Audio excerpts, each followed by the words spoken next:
Back in 2003, U.S. officials were telling a story of success when it came to Afghanistan. Listen to Donald Rumsfeld. We're at a point where we clearly have moved from major combat activity to a period of stability and stabilization and reconstruction activities. The bulk of this country today is permissive, it's secure. It is clear that that is the case by virtue of the fact that we see people returning to their country from all across the globe in large numbers. But 17 years and 4 presidential terms later, one of the great powers of military history signed a peace deal with the Taliban warlords they've been fighting all this time. And the peace treaty looks an awful lot like outright surrender. So first we have to be realistic. We're proud of our gains, but our generals have determined that this war is unlikely to be won militarily without tremendous additional resources. All sides are tired of fighting. For the past years, you've heard nothing but reports of progress. U.S. officials were singing a happy song and also replacing one another. We're making progress right now in an array of areas that are critical to our combined success with Afghanistan. The progress is real, and importantly, that progress is sustainable. Make no mistake, the progress there, I think, is very real. It's my assessment that it is. It's unmistakable, and it's very substantial. 2016 has been a significant year for Afghanistan, and progress has been made. But this was all just hype. Documents reveal interviews with people that were actually on the ground. And the material, ironically labeled Lesson Learned, seems to present a narrative of U.S. defeat in Afghanistan. The operation is described as a self-licking ice cream cone. U.S. officials giving reports of progress were telling bold-faced lies. The problem is there's a disincentive, really, to tell the truth. We have created an incentive to almost require or for people to lie. There's an odor of mendacity throughout the Afghanistan issue, and I know Congressman Connolly has heard me talk about this years ago. Mendacity and hubris.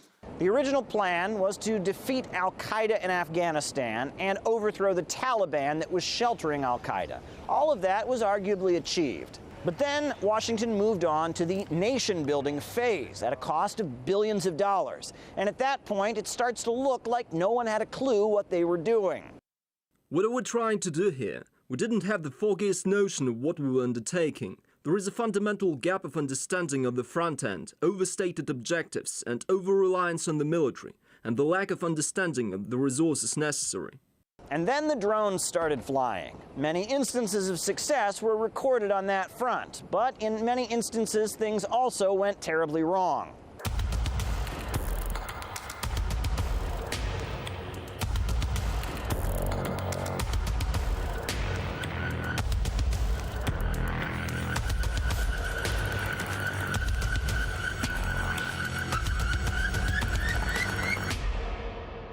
Somewhere along the way, it seems like some folks have just had enough. In the coming months, I'll announce the next phase of our drawdown. And by the end of next year, America's war in Afghanistan will be over. Needless to say, it was not. Over $1 trillion spent and over 4,000 U.S. military personnel and contractors killed. And at this point, the Taliban still controls a little less than half of the country. And under the new peace deal, the Taliban will be part of the new government. They'll be in the government just like they were, before the U.S. invasion. OK, let's get the thoughts now of Hekmatullah Azami. He's a research analyst at the Centre for Conflict and Peace Studies. Good evening to you, Mr. Azami. What do you make of the peace plan? Do you think it will last? Thank you for having me. This is an historic deal, no doubt, and in it, a lot of efforts went into it. I am, like other Afghan, optimistic, but at the same time cautious about it because, they are actionable things on all sides that the Americans and the Taliban need to do and the Afghan government has to do.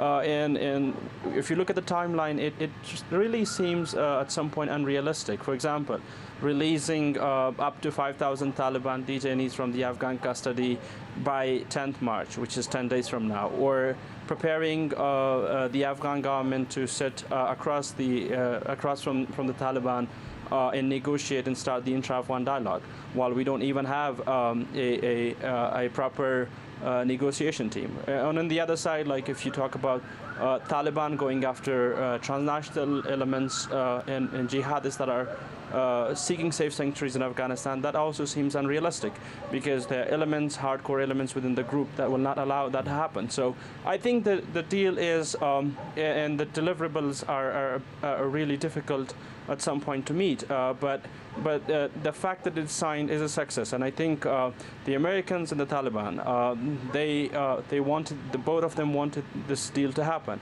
For the Americans, it's probably one of the very few foreign policy success for the Obama administration, for the Trump administration, sorry. And for the Taliban, it brings a lot of legitimacy to strike a deal with the U.S. and be recognized at a world stage. So I think all sides wanted this, but materializing the promises is a challenging task for all sides. And what will happen then if some of those promises don't materialise? For example, that prisoner exchange that you talked about that is due to take place in the next few days. If that doesn't happen, will that sort of end this deal, or will all parties still try and strive to find a way through? I think the next few days will be very important, and parties that will fall short to deliver on those promises will be the ones blamed. I mean, look, you have election crisis that the Afghan government need to first solve, and then have a conversation with the Taliban. So I think delays are expected to happen, but one thing that has to be kept in mind that all sides must stick to the promise. If there are delays, okay, but if someone is backtracking from the deal, that will lead to the violence once again restart, and that will not be something that the Afghan would like to see. Is anyone concerned there, Mr. Ramzi, in Afghanistan, that once NATO and US troops leave, that the violence could actually restart? Well, there are two narratives here. Some people believe that the Americans are not here to leave. They just commit to this deal to see how things can move forward, because at one point, if the situation is getting worse, the very Taliban that demand and want the Americans to leave will be asking the Americans and the international forces to stay and support them militarily, in addition to the economic support, which is already something discussed. But the other are saying that the Americans are tired of this war, the unending war, and they want to leave, and it will be an experience of Iraq in 2011, where they just left. And at one point, even if the situation gets worse at that point, they can come back. But then the future of stability once the Americans and the NATO troops leave Afghanistan will depend on how the Afghan politicians and the Taliban come and sit together and form an inclusive government where all Afghans will see themselves represented in. And I think that will be the only way to ensure that a lasting peace come and prevail in Afghanistan, and a stable government is formed. OK, Mr. Azami, thanks for your thoughts tonight. We'll leave it there. That was Hekmatullah Azami, research analyst at the Centre for Conflict and Peace Studies, live there for us from Afghanistan. Thank you. Well, the deal does follow a week-long reduction in violence, agreement between the two sides. This succeeded in reducing hostilities. However, many Afghans do believe the agreement should have been reached years ago. We hope this peace deal will be permanent, not like before. I wish this peace deal had been signed 10 years ago. Thousands of our people were killed, many more wounded, disabled, and also many women were widowed. We're happy about the US-Taliban peace agreement, but I wish this peace deal had been signed when the US came to Afghanistan. But now it is also not too late. We call on the Taliban to stop the conflict. We want the US to leave our country as soon as possible. We will be happy if the deal brings peace. But I wish this peace deal had been signed 10 years ago, because back then most of our brothers and sisters hadn't lost parts of their bodies, and they were well. I myself lost my leg in a bomb explosion. We call on both the US and Taliban to end the conflict, so that we, Afghans, can live in peace. We were born in war, and we don't want to be hit by the war anymore. Well, the US invasion of Afghanistan was launched in response to the 9/11 attacks. It was aimed at defeating al-Qaeda and toppling the Taliban, which harboured the terrorists. But 18 years on, and it is the longest war in US history. At first, the campaign was victorious. Within a month, the Taliban and al-Qaeda had mostly been defeated there, and the Afghan interim administration was established. However, it took 10 years to track down and kill al-Qaeda's founder and leader.